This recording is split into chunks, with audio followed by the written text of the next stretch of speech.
Who should be allowed to carry a weapon? It's a question that's often debated, and there is plenty of disagreement. But in a world where headlines often include school shootings and random acts of violence, many people who would normally never consider getting a handgun are entertaining the idea. I found myself in that category recently and decided to stretch beyond my comfort level to see if a novice who has mixed feelings about carrying a weapon can find security with a handgun. Every citizen shall have the right to keep and bear arms in the lawful defense of himself or the state. It's a constitutional right, but does that mean that any ordinary citizen should carry a weapon? Being a concealed handgun licensee, it's a big responsibility. Jennifer Bissell teaches a concealed handgun class at Brush Mountain Outfitters in Odessa. Her 10-hour course is required for anyone who wants to receive a concealed carry permit. It covers everything from laws. There is no legal limit of intoxication for a concealed handgun licensee. You can't even have alcohol on your breath. To marksmanship. You want to have either the thumb over the thumb, like this. With a heavy emphasis on ensuring that the use of deadly force is always the last resort. It is. It's a last resort. It's by all the other means, by communication, by trying to communicate with them to diffuse a situation. That would be the only way that your life is in imminent danger. The classroom study often takes up to 6 hours. It is very thorough. But after a few reminders, always treat every gun as if it were loaded. Bissell hands me a gun for the very first time. How'd that feel? It was heavy. We work on how to hold it, how to align a shot, and how to pull the trigger.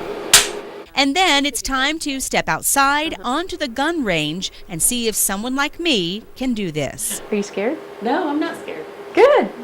A little anxious, but not scared. The first step is loading the gun. Want to try it? Sure, right now. We put on the ear protection and get ready to fire the first shot. And then invite you to pull the trigger. Whenever you're ready, pull the trigger. Right down. Yeah, I'm ready when you are. Look at you. Golly, that's really loud. Much to my surprise, the first shot is just centimeters from the center of the target. Excellent. Keep going. Excellent. Again, I fire, and again, the shot is almost spot on. I just didn't think I could do it. And now how do you feel? Clearly, I can. I mean, I really, in my mind, I just thought someone like me cannot safely fire a gun. Through this process, it becomes very clear to me, wherever you fall on the spectrum of gun control versus gun rights, education and safety are the things both sides can agree on. There's a lot of people that are so intimidated that they're not willing to take that step like you did. To take that step to learn, to get educated, and to become familiar with the firearm. At the end of the day, the decision about whether to have a handgun is both personal and private. But either way, we must think about safety. How will you react if the unthinkable becomes reality? If I were ever in a situation and I needed a firearm, what would I do?